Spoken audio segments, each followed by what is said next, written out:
Hello, everyone, and welcome to Tilting Ground with Mike Mito, part two of our political podcast extravaganza. I am here with someone some of you may know from his own NFL podcast, the only other person besides the Washington Redskins who thought they should draft a wide receiver, my favorite Bernie Sanders supporter of all my Bernie Sanders supporter friends. It's Justin Glenn. Hey, Justin, how's it going? Oh, it's going great. By the way, I also picked Buffalo Bills to draft a wide receiver, and they did. Just throwing that out there. You knew the teams that needed wide receivers, I'm and just saying. we chastised you. You did. I was ridiculed. Shows what we know. Man. Yes. We So- are. You go. So prior to this podcast, Tim Foy and I just had a general conversation about Donald Trump and kind of where the political situation was.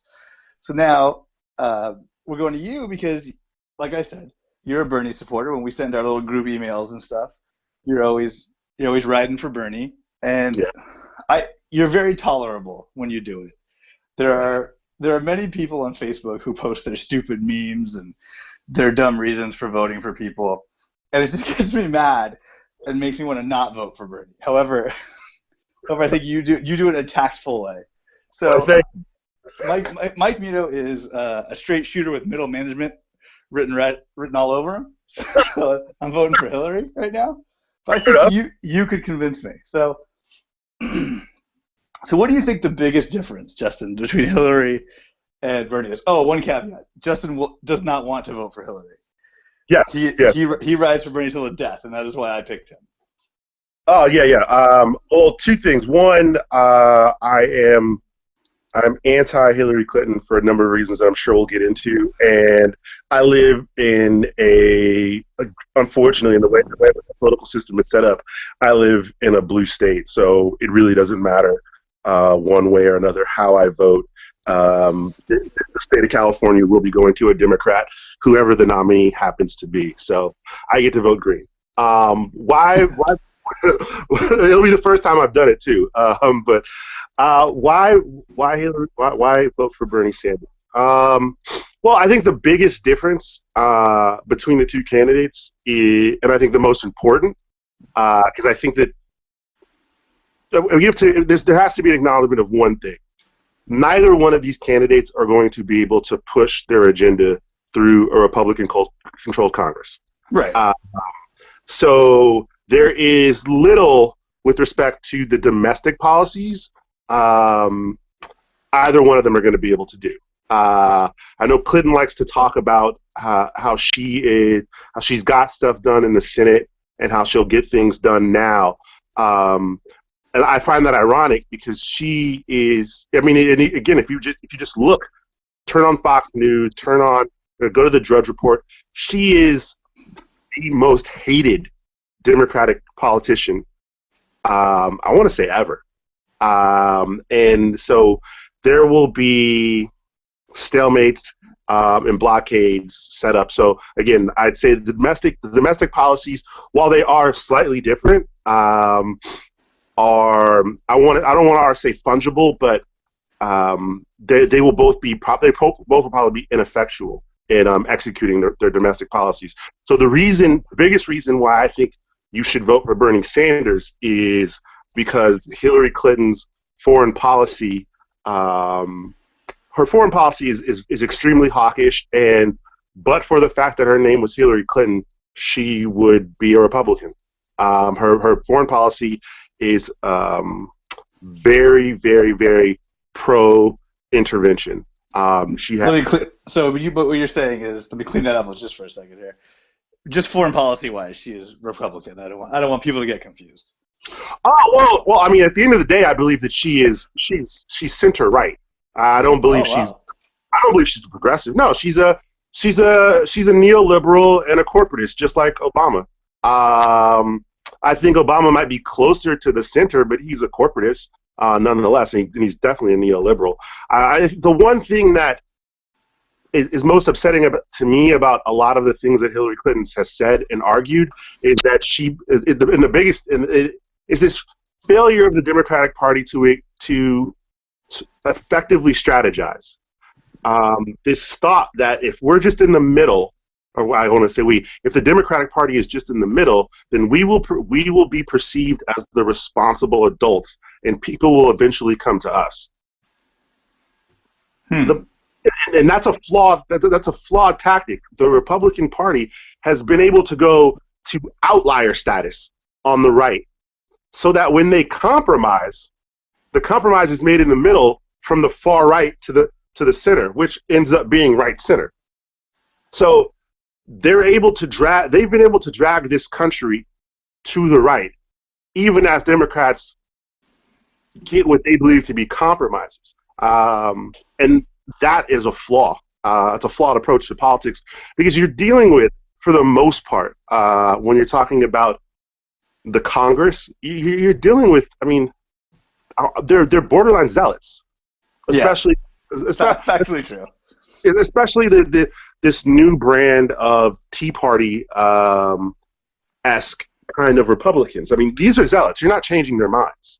So trying to compromise with them only leads to you being closer to their position than where anyone in your base actually wants you to be. And that's the beauty of Bernie Sanders. I mean, I've had numerous discussions with people, and I mean, the reason why Hillary Clinton is pro-universal health care is because Bernie Sanders dragged her to the left. The reason why she is against the TPP is because Bernie Sanders dragged her to the left. Like, those were not her original positions. She's had to come to the left so that she can win the nomination from the Democratic Party. But that's my take on that. With respect to the foreign policy, I mean, again, people like to just dismiss this vote for the Iraq War as like, okay, she made a mistake, and completely ignoring that that decision to go to war is and was and shall be one of the greatest foreign policy follies of our generation, and probably our children's generation. It has led to a decades-long war in the Middle East. It has destabilized an entire region of the world. It has displaced millions of people and has killed millions of people. And to just kind of say like, oh, well, she made the best decision with the information she had. Like, okay, yeah, fine, that's great. But if I burn down the house and say sorry and then go to fire safety school, let me play with matches? No. That's my point. And I guess the bigger problem is that she hasn't really changed her position on anything. She's still an interventionist. So Bernie Sanders voted against the Iraq War. He voted against Desert Storm. He voted against Desert Shield. He voted against Iraqi freedom. He did not support the overthrow of Gaddafi in Libya, which was, again, us trying to play, what is the word I want to call this? Replace a leader. Okay. And so we topple a government and have no plan or idea of what we're going to do after we take him out of power. We did the exact same thing in Iraq. So we're going to take Saddam Hussein out of power, not having no understanding of what that actually meant and what that actually means. I found the. Sorry. Oh, good job, buddy. Thanks. All right. So I mean, there's footage of John McCain on, I believe it's the Real Time with Bill Maher, where he's talking about this is 2002, 2003, where he is talking about the fact that there is no sectarian problem in Iraq, and this is before we invaded. I mean, like, these are countries that are just carved up pieces of the Ottoman Empire, like and these are countries that have been colonized and manipulated by Western countries. I mean, with Syria, you had the Alawites, who are a religious minority, and the West propped them up, and now he's acting crazy, and so we're gonna topple a dictator in Syria, and then do what? I don't know. We didn't get that far. Exactly, and that's why you can't do these things. You can't just go, half-cocked off into places that you don't truly understand the long-term consequences of your actions. And so when I hear Hillary Clinton talk at AIPAC and I hear her discuss her plans for the Middle East, I think, whoa, like this is scary. This is scary. Now, as a political novice myself, what do you feel about the position of any action is better than no action? It's easy to just sit there and say, no, guys, we shouldn't do this. Guys, we shouldn't do this. We shouldn't do this. And every time you're wrong, it doesn't really matter because everyone did what they wanted to do anyways. But when you're right, you get to say, hey, guys, I was right. Look at me. I think it's kind of a have your cake and eat it too position when, like, nope, no, I don't want us to do anything. Nope, I don't want us to do anything. When you know, as U.S. foreign policy as it is we're just going to go off and do what we want anyways.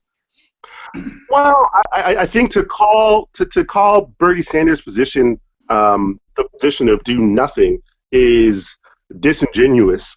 I mean, he's made it clear that he supports these countries achieving democracy when they're ready. I mean, there is this misnomer out there that everyone deserves democracy and is ready for democracy. And the problem we get with democracy is Palestine. So we give the Palestinians the democratic vote. They elect Hamas, and then we go, wait, no. You did it wrong. You did it wrong. Like, we wanted you to vote for the PLA. This idea that we know better than other countries is a ridiculous one. Bernie Sanders' position is that this is a war that should be fought by Muslims, because these are Muslim zealots who have, by the way, who take their teachings from one of our biggest allies in the region, in Saudi Arabia. No, you can't say that. That may get bleeped out. I can't say that. I mean, this Wahhabi is... Saudi Arabia is our friend, our ally. They provide us with natural resources and military bases in a very difficult region. And I don't know if the NSA is listening. I don't know what you're talking about. And they happen to subscribe to a particular brand of Islam that's quite problematic for the region. So, I mean, this is an ideological battle that needs to be fought by the people who have a truly vested interest and understanding of how it'll play out. So, look, if this is going to lead to a fight, it should be fought by the people who understand what they're doing. And it's hard for us because, I mean, the only reason we care, and this is something that no one wants to talk about, but the only reason we care is because there's oil there. If there were no natural resources there, it would be like Africa. No one would care. It would just be like, hey, once it gets really bad, maybe we'll do something, but just in the meantime, just figure it out. Yeah, it'll be like, it'll be like, hey, Sarah, that sucks. I don't want ever to see people getting their arms chopped off. Turn the channel. We wouldn't care. So the only reason we care is because we want to have influence over in the area because of the geopolitical consequences of the fight. That said, if we're going to be involved, we should be involved in a very secondary level role. So, I mean, I guess providing training. The problem that you run into there is that when you give a lot of these guys weapons, like we did to the Mujahideen, like we did in the 80s, they turn around and become out after they defeat the Russians because they hate us too. And this idea that like we can install someone into power that will be nice to us and that likes us it's a fool's errand. So I guess it's not about not doing nothing. Not interfering is not doing nothing. It's not interfering. It's akin to my son wanting to help me cook. It's like, yeah, sure, you can pour the baking soda into the mix. Wait, you just poured all the baking soda into the mix. You didn't help me. Why don't you just watch? Or something I like to tell people is just because you're helping doesn't mean you're not hurting. Exactly. And so I take issue with the stance that, it's just sitting back and watching and then critiquing everyone. It's telling people you do not understand how to solve this problem. You are repeating the errors of your predecessors. You know, you're doubling down on these tactics that haven't worked. But now, Bernie Sanders, he is a senator from Vermont.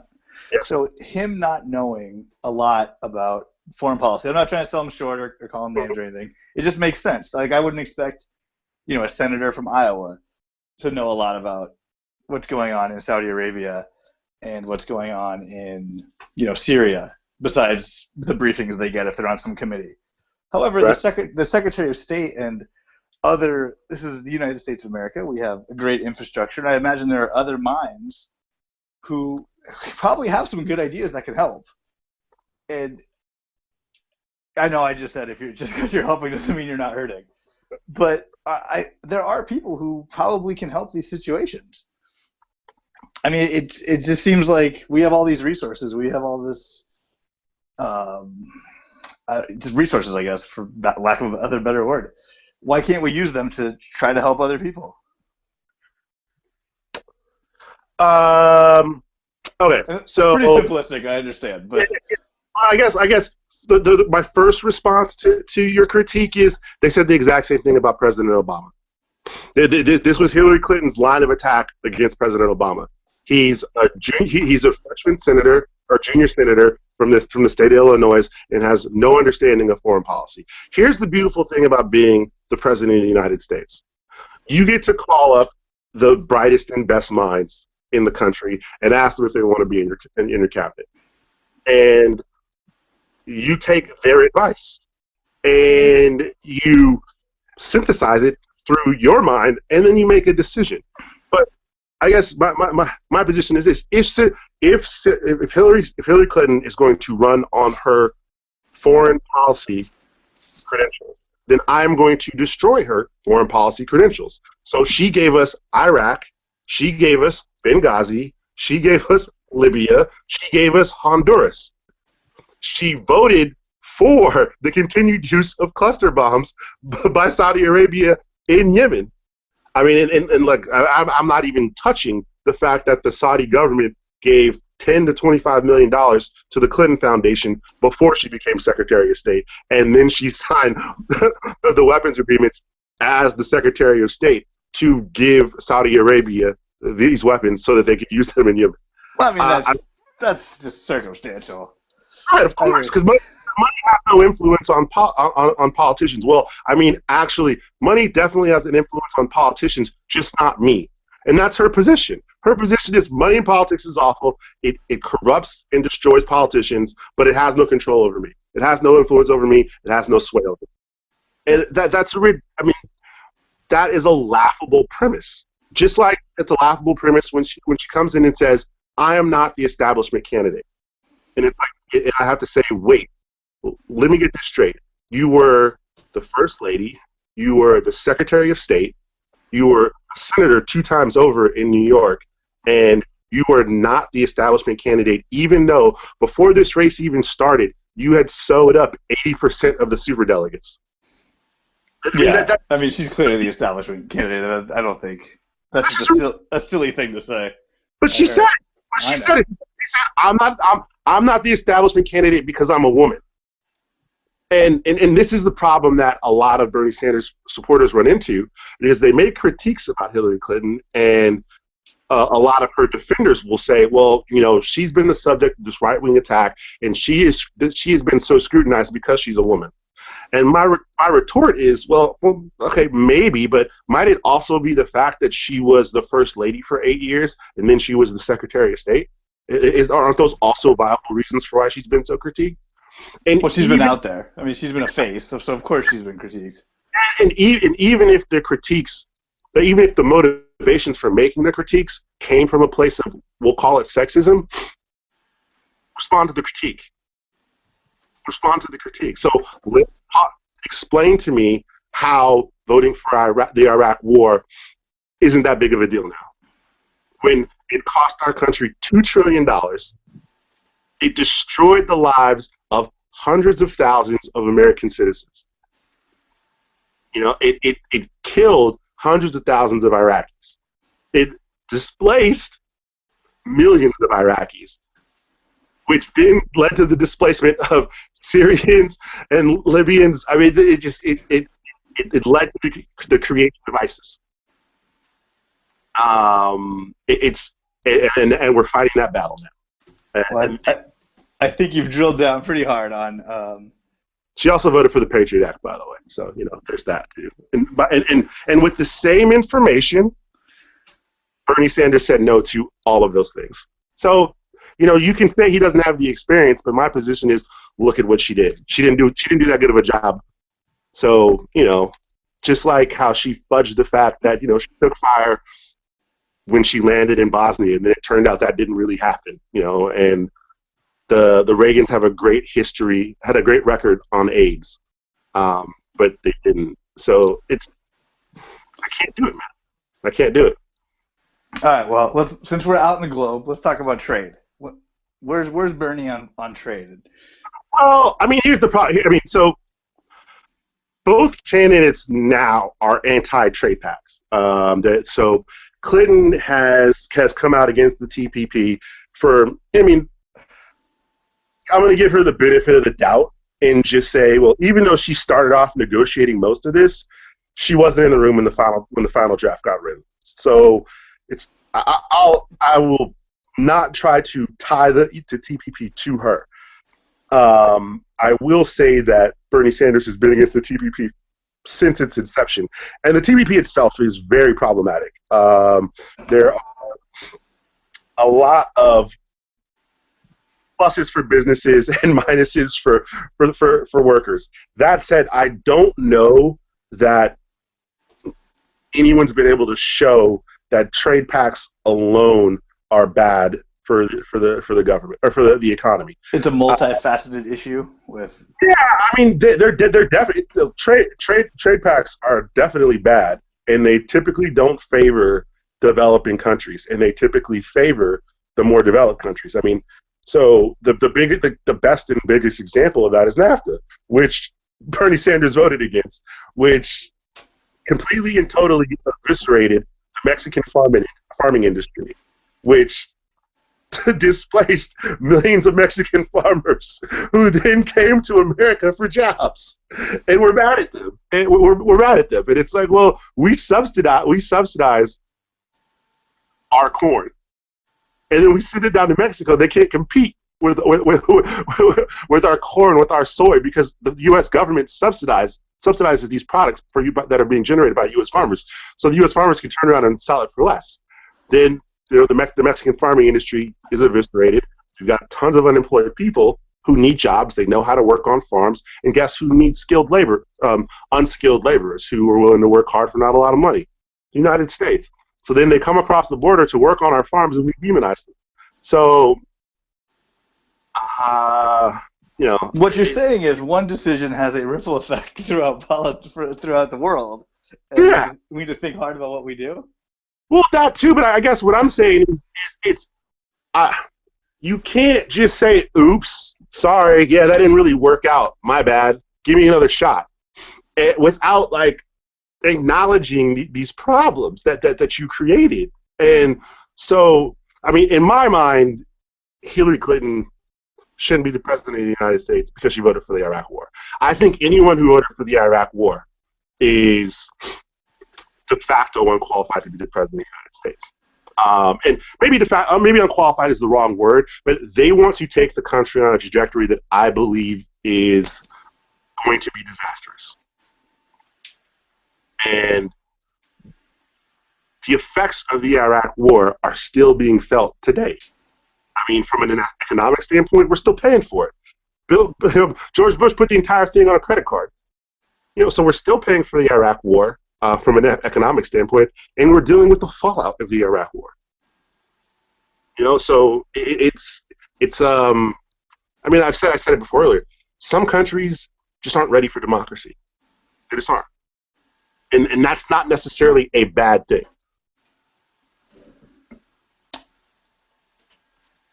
Wow, you don't want to spread freedom and bald eagles across the world? Oh, America's great, but people forget the fact that, 500,000 people died in this country to get where we are now. Like, I mean, I'm not talking about slavery. I'm not talking about the Revolutionary War. 500,000 people died in the Civil War. Like, democracy is messy, man, and it takes time. It takes time, and you can't have like outside powers trying to, I guess when you have outside powers manipulating you to the extent that the United States government likes to do with other countries, you don't always get the best results. So yeah, America is a great home of democracy on some level, but you have to understand, like, we went through some severe growing pains. With the War of 1812, I mean, the Capitol burned. We're still pretty young too. The Capitol burned. President James Madison was the president when the White House burned down. I mean, like, these things happened, and that was before the Civil War. That's true. Then half the country went to war, and like a half of people died, so that we could get to where we are now. I mean, I'm not even touching Reconstruction, man. I'm not touching Reconstruction. I'm not talking about Jim Crow. I'm not talking about civil rights, man. I'm just like it's a long road, man. It's a long, hard road, and to think that we can just fast track it in a couple years. Yeah, like, oh, we'll knock this out in 5. I got it. I like this guy. I like what he stands for. Everybody get behind him. He's going to let us do X, Y, and Z. Let's go. Like, and then why are you guys all mad? Like, I don't understand. Like, this guy's all about democracy. Like, oh, he's a Shia, and like he's kind of pissed about like the fact that like the Sunnis like totally dicked him and his people over while they were in power. So like he's only hiring Shias, and then the Sunnis that he does hire, that he does accept his administration, get like totally isolated and are feckless. Oh man. Oh well, maybe you guys should elect somebody else. And it's like, but it's a Shia majority country. Yeah, too late. Yeah, like, hey, he's going to win again. Or like, oh, we think this election is fixed. It's like, oh, well, he's running the show now. You backed his play. So we need to get out of the business of nation building because we're not good at it. Well, I think that those are excellent points, and you've opened my mind to some different ideas here. But I got to say, I think when people are going to see this, I have a hunch they don't expect a 20-minute lecture on American foreign policy. Which I think is good. Which I think is good because people don't talk about it, and it is actually something that's very important. Besides the general, oh, Bernie didn't vote for the war, Hillary was Secretary of State. But I think we just for the gamesmanship of it all, we should probably look in domestically. Let's do it. Just bang out some quick ones. Like, can Bernie really give people free college? Is that like a real thing? I mean, look. Here's the deal. There's a great article that is, I believe it was on, I want to say it was the Huffington Post, and it's an American living in Sweden who began to love. You posted this on Facebook. And so, I mean, there's this like misnomer out there that all of these countries that Bernie talks about are countries where you have to give half of your income to the state and via income tax, and that's just not the case. And what most people don't realize is that the poor and the middle class are taxed in multiple ways that exceed the 50% income. I mean, we're pretty close if you really look at it. So in Sweden, the top 15% pay the 51% tax rate, but it's a progressive tax. So that's they pay half of whatever they make over Y. But in this country, if you are a wage earner, and unless you are wealthy, you're a wage earner. You pay payroll taxes, you pay Social Security taxes, and you pay income taxes. And if you own property, you also pay property taxes. You have to understand that those things don't exist in Sweden. Don't forget sales taxes. Yeah, and sales tax. They don't have property taxes in Sweden. They don't have Social Security tax in Sweden, and I don't believe they have a payroll tax in Sweden. Well, they also only have 9 million people, though. To be fair to America. So you make that argument that, okay, there's only 9 million people there. So do you know what the GDP of Sweden is? I do not. I did not get that far in my Swedish history lesson. Where do you think it ranks with respect to the United States? I'm going to guess within 10 spots on the chart, like fairly close. So the U.S. GDP is almost double that of Sweden. Oh, all right. So actually no. So we'll do it in real dollars. So the U.S. GDP is $16.7 trillion. Okay. I'm sorry, I did that math really wrong because the GDP of Sweden is 579 billion. 579 billion. Okay. So we're talking like 18 times. That's about that's pretty good for Sweden, right? Yeah, it's pretty good. Their population is more than 18 times smaller than the U.S. The Swedish population, I believe, is more than 9 million. But oh no, you're right. It's 9.5 million. So the question is, can we do what they do in Sweden? From a holistic level, no, we can't. We probably can't get We probably can't get free education, free health care, and not pay property taxes and not pay Social Security taxes, etc. But we can get close to there, and at a minimum. But your question is about free college. Yes, that is doable.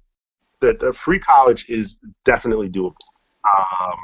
And I would point you away from Sweden, and I'd point you to Germany. Germany has free college? Yeah. They also have private college, but you go to private college because you're dumb and your parents are rich. Interesting. In Germany's GDP is 3.7 trillion. A respectable number. It's a respectable number, and they've got 80 million people. So if they can get free college on 3.6 trillion and 80 million, I think we can do it. I mean, you might have to pick. Now, can you do free college, free universal health care? Probably not. It's probably going to be difficult. You probably have to choose. We can come close, though. We can come close to getting a lot of these things done. Now, I think the Obama administration did a good job in taking the private banks out of the higher education department. I don't believe people should be making money off of kids. Yeah, college kids, myself included. It's such a racket. It is a racket. That's a whole different podcast. Yeah, but I mean, I owe, when I graduated from law school, I owed like $175,000, and it's 10 years later, and I owe $140,000. And because I've been paying interest for most of the time that I've been out. So, free college is probably difficult, but I think there's a way to go about the whole process of subsidizing public education. I think if you can get people to invest in the public sector after they go to college and give loan forgiveness after X numbers of years, and this is something that George W. Bush, to his credit, like he instituted that policy for law students, that people who went to law school who had government loans, who work in the public sector, after 10 years of on-time payments, can have their government loans forgiven. And that happened when Bush was in office. So that's a great way to reinvest into infrastructure of the nation. I mean, there's also an argument to be made that if you subsidize or make college completely free, then people can go out and do things in the economy. So I'll use myself as an example. I mean, Sarah and I, from an income standpoint, we're probably in the top 15% if not top 10% of income earners, but we owe just in student loan debt almost $400,000. So that limits what we can do. I mean, between the two of us, we shell out close to $3,000 a month in student loans. What a racket! What a racket! Just think now, if we didn't owe any money, think about how much more income you'd have every month. But not so much necessarily income, but think of how much more we would probably spend. That too, yeah. Yeah, I mean, disposable income. Yeah, I hope that I would be. I hope I'd be disciplined enough to save some of that extra $3,000. But I'll tell you this: we probably would have bought a bigger house. We probably would be paying more property taxes, and I probably would be spending 2/3 of that extra $2,000. I mean, extra of that $3,000 on just stuff that stimulates the economy. Because we still wouldn't be wealthy. Wealthy people don't spend money. Rich people don't spend money. Middle class and poor people spend money. Trickle-down economics doesn't work. So, can we get free? So, in a nutshell, can we get free education, and could it work? Yeah, I think it could work. I don't think that everything that Bernie Sanders is selling can be done. I don't think we can get universal health care and free education without making some serious cuts to something that no one's going to let him do. That is right. Would be political suicide, and that is like, maybe we shouldn't spend so much money on the military-industrial complex. But then how do we destabilize nations? What are you talking about, man? Did you not listen to the first part of this podcast? Well, we couldn't. And we don't need to. We don't need to. I mean, like, the United States Navy, I want to say it's number one in tonnage. In that, so if you weighed out all the ships and aircraft that the United States Navy has, we're number one. If you combine the next 10 countries, I think we're still number one by like a landslide. We'd still be number one. It's like, you just, I mean, like, what are you trying to do with this? Like, what are we doing here? Like, you got to help out in North Korea's or South Korea's ports. You got to go over to the Balkan Sea. You got to be able to fly. You got to be able to fly bombers from the middle of the Pacific Ocean, man. And but we're tired of that, man. No one wants to do it anymore. And I think that it's easy for people who, I don't want to say sit in their ivory towers, but it's easy for people who will never be called on to come into harm's way to say that we need to do these things. But it's a much different ballgame for the boots on the ground. And since we have an all-volunteer army, you know, we're only really talking about, you know, 3% of poor who are all poor. Yeah, 3 to 5% of I'm talking about the number of people involved in the military. Oh, it's in general. Oh. Yeah, so you're talking about 3 to 5% of the U.S. population that is saddled with the burden of directly saddled with the burden of our foreign policy. I think that if we decided to institute like mandatory military service, regardless of your education or socioeconomic standpoint, a position, people might like have a different take on. I'm all for that. I would vote for whoever instilled that. I think it should be required. I think that's also another way to make education free, or to reduce the cost, is if there was a national service board. So, like they have in Germany. So, if in Germany, after you graduate high school, you are required to either join the military for 2 years, or you go into social services for 2 years. Makes perfect sense. Yeah, and so and these are all ways where you could get cheap administrators of social services to people where you get a return on these investments when you paid for their education. And you're keeping 18-year-old kids out of trouble because they have something to do. Yeah, Jesus, you saw what we used to do when we were 18. Know. Yeah, we could have used some guidance in college. Yeah, that probably would have been better for all parties. So that's just my take on the college. Is it doable? Yes. Do I think you can just go out and pay free college for everybody? Of course no. not. But it's a matter of priorities. You know, I have a buddy of mine. When I went on my bachelor party in Montreal, and it was right around the time. It was around the time that they were rioting and protesting the raising of tuitions in the province of, I think it's Quebec, is where Montreal is, and you know, it's actually one of the longest protests in the Western Hemisphere. It lasted like 6 months. It was 6 months of straight protest. And I remember I asked someone on the streets, like, you know, like, hey, because there were people wearing green, there were people wearing blue and red, and these all like meant different things. And I asked somebody what's the protest all about, and they just said like, well, they're trying to raise our tuition to $1,500 a year. And I like laughed. I was like, "You guys are crazy! Like $1,500 like you're stupid. Like go to class, pay the $1,500." But it's a matter of perspective. You know, like it's a priority for the Canadians to have subsidized education, and they were going to fight for it. And so we just have to.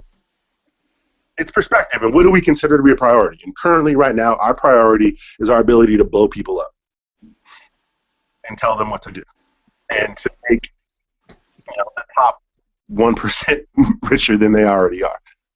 That's our priority. All right, wow me with one more Bernie policy position. One more Bernie. I mean, you're trying to wow me. I think you got your most passionate ones out of the way. Now let's go something from the second tier. What are you excited about?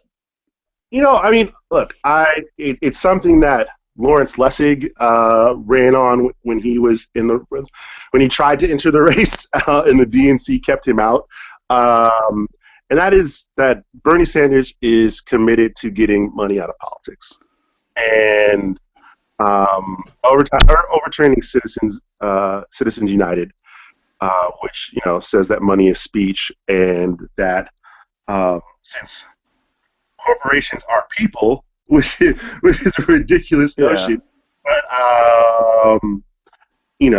whatever, we can have that discussion later. But getting money out of politics and looking at the Princeton study that showed that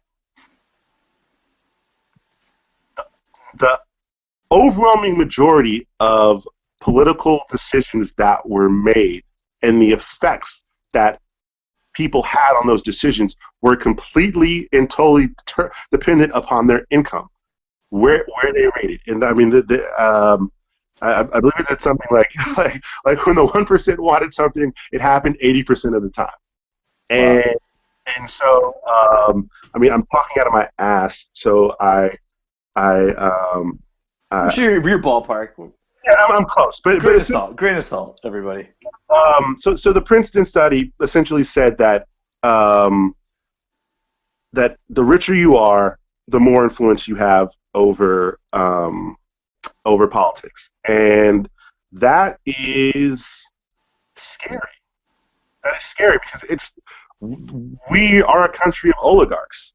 Like, we're not a democracy if that's what happens. If the majority of people say they want X, and it doesn't happen because a minority of people say, nah, man, we want to go this way. And we're not talking about impeding on people's civil rights, and we're not talking about an ethnic minority. We're not talking about a religious minority. We're talking about a socioeconomic minority, and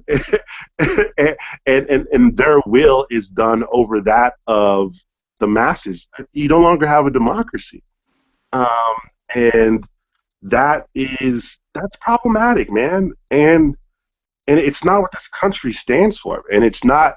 And as much as I dislike the forefathers, I mean they're all racist SOBs who get way too big a pass on the things that they've done. But everyone was racist back then, Justin. What are you talking about? Yeah, and that doesn't excuse it. So I would say that is that if you truly believe that this is a democracy and you want to see this country go back to what, for lack of a better term, our forefathers' intent, our founding fathers' intent, then getting money out of politics is huge. It's huge. And there's only one candidate who not only is saying he wants money out of politics, he's actually not allowing money to influence his policies and his administration. Like he's not going to take it. It's akin to, and I hate to say this because there are a lot of similarities between the two, but it's akin to Donald Trump's quote unquote self-funding that really isn't self-funding. I mean, the argument is that I'm not bought. Like, you can't tell me what to, like you. So Hillary Clinton says we're gonna move away from fossil fuels. We are gonna move away from fracking unless it can be done in a safe way. The problem with that statement is that it can't be done in a safe way.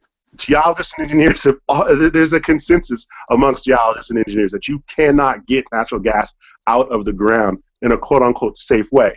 But she says we're gonna eliminate fracking unless it can be done safely. But then she gets money from the fracking industry. And then the question becomes, why would the fracking industry give her money? Because she will help them get policy for safe fracking. but With quotes on safe. Yeah, but there's a consistency amongst engineers, leading engineers in the field, and geologists that say you can't do this safely. Like what our definition of safe would have to change. Kind of like one of the awful things that the Obama administration did in reducing the numbers of civilian casualties in Afghanistan and Pakistan from our drone strikes, and that is that they just decided to declare any male of fighting age a combatant. So it's like, yeah, I mean, if we just change the definition of what safe is, then yeah, sure, we can get it done. But that's not the position that she's trying to articulate and stake out. And so when these people give you, and these people, like, when I don't say these people, I mean these wealthy organizations give you money. Even though quid pro quo is illegal, they're doing it for a reason. They're doing it they're not doing it because they think you got some really good ideas. They just happen to be in complete conflict with their stated. I don't believe, though, for one second, that there's not some big money, ex-hippie guy who's skirted around what a PAC is and is giving Bernie a ton of money. Like, I just don't believe it for one second. No, well, two things. One, the only rich hippie guy that would fall into that like definition would be George Soros, and he doesn't have a political PAC, and Bernie Sanders did not set up a PAC. So yes, could someone set up a political action? Is it committee? Is that what the C stands for? Yeah, I think it's something else actually, but what if someone else could set up a PAC that could attempt to help Bernie Sanders, but he is not affiliated with the PAC, and I understand that no politician. I mean, come on, that's not fair. That is totally fair. He said he doesn't want a super PAC. He says he doesn't have one, and so until someone points one out and says, "Here's a super PAC that was created to benefit Bernie Sanders, and he has some loose affiliation with said PAC," then sorry, you can't make that argument. So his position is he wants money out of politics, and I think we can all agree that the will of the people should be done.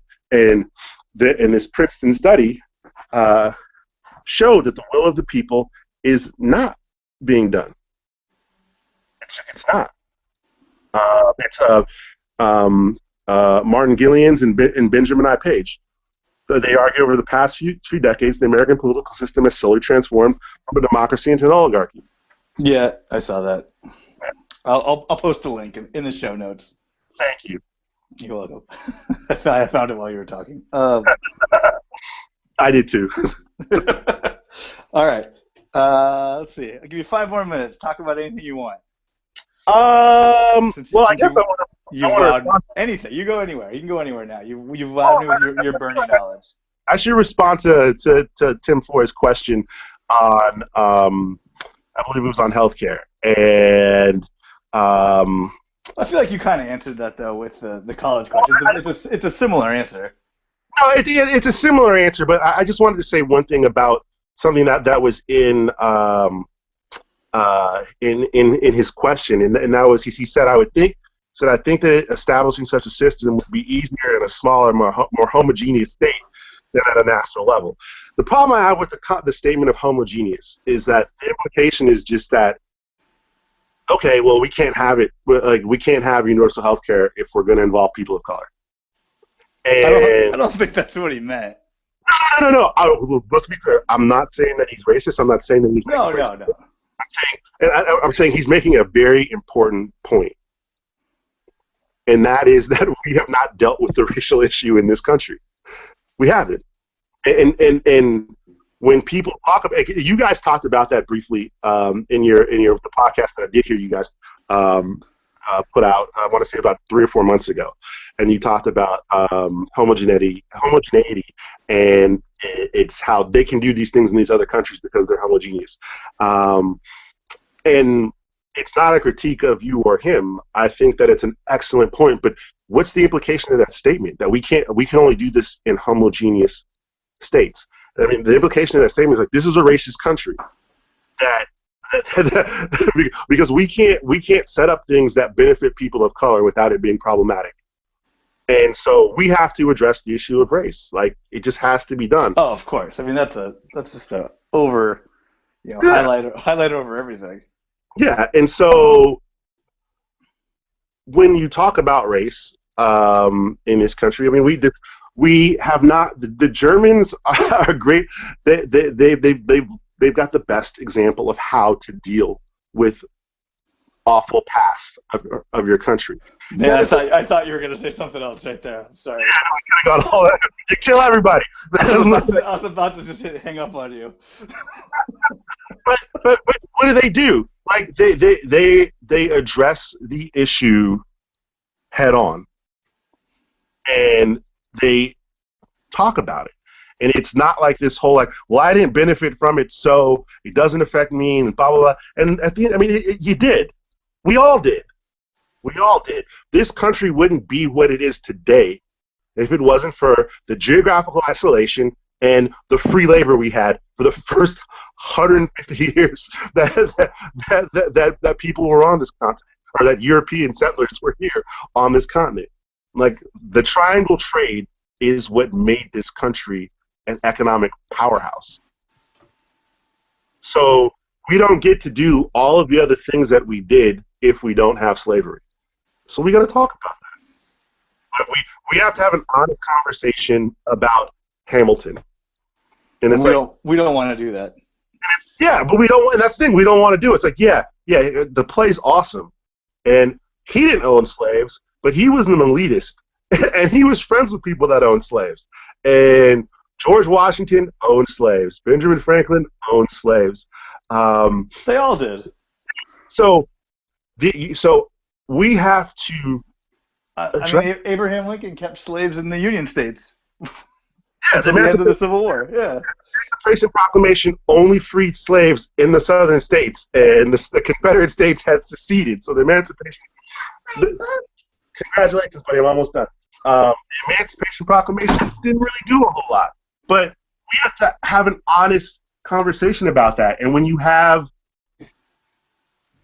prestigious universities who have colleges within the universities named after John Calhoun and other secessionists who believed and supported slavery, like, that's just problematic, man.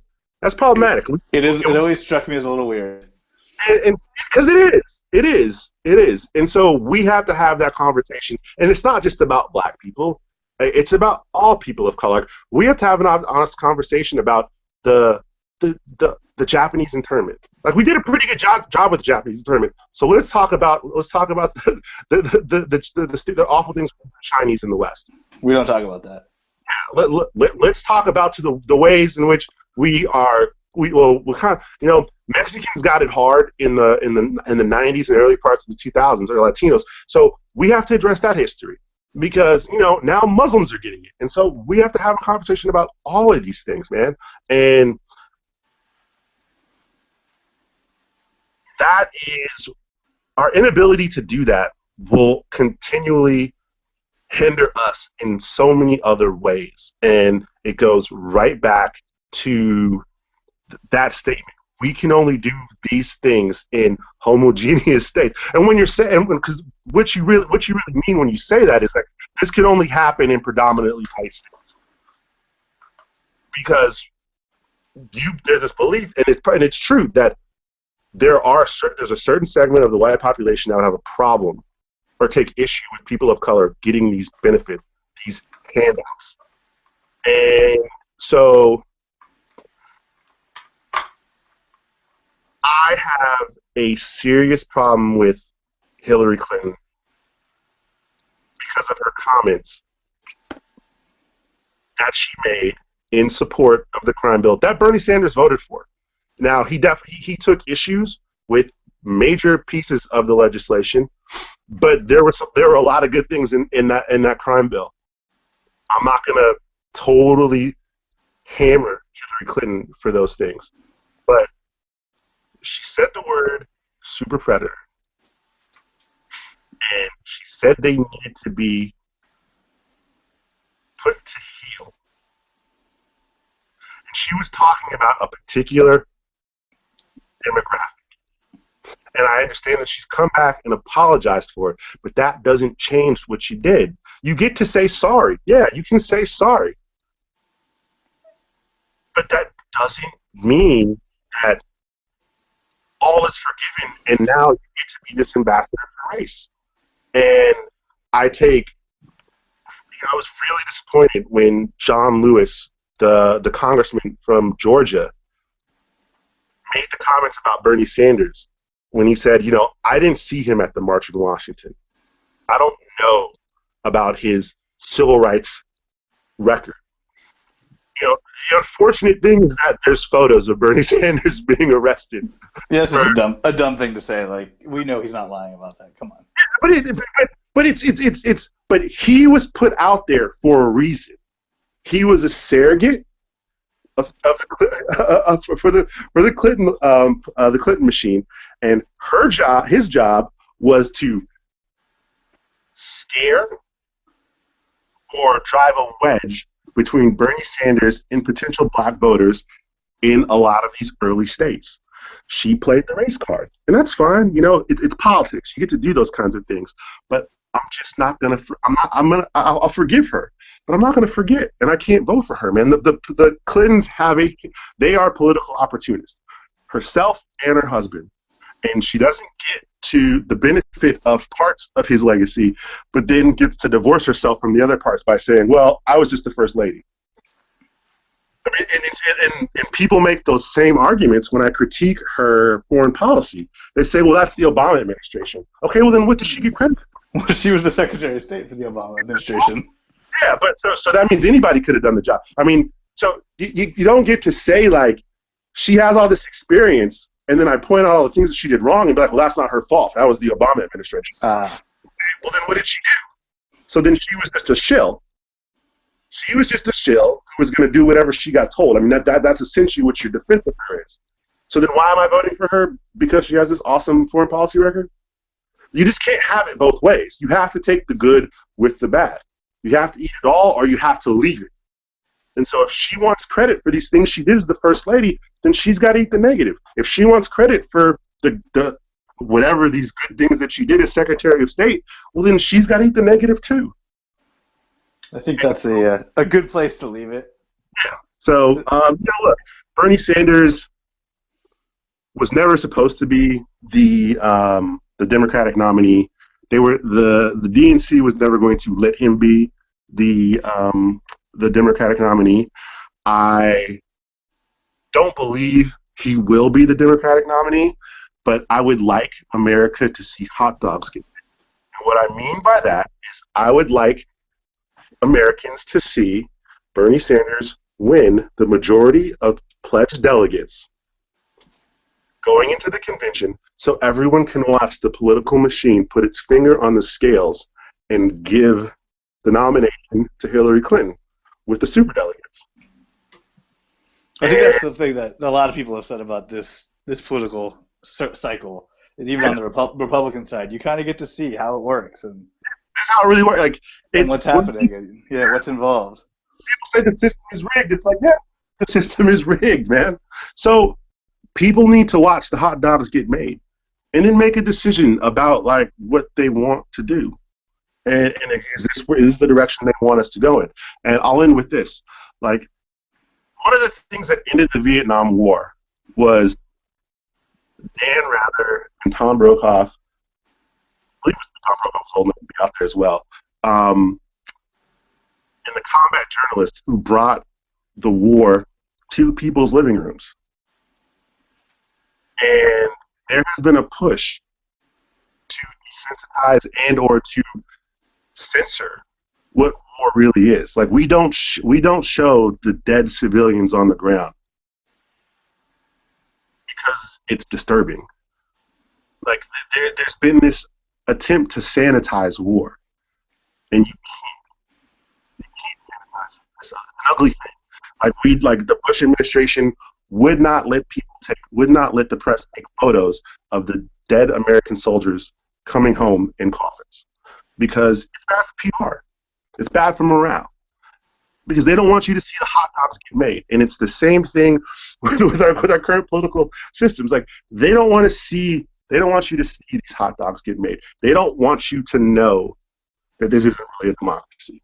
And so, maybe we'll get a revolution. I mean, we're not, but I mean, no. As long as people can get a Big Mac for $1.99, we're not ever gonna have a revolution in this country. But it's fun to talk about. You never know who's gonna learn what and who's gonna be inspired by certain things.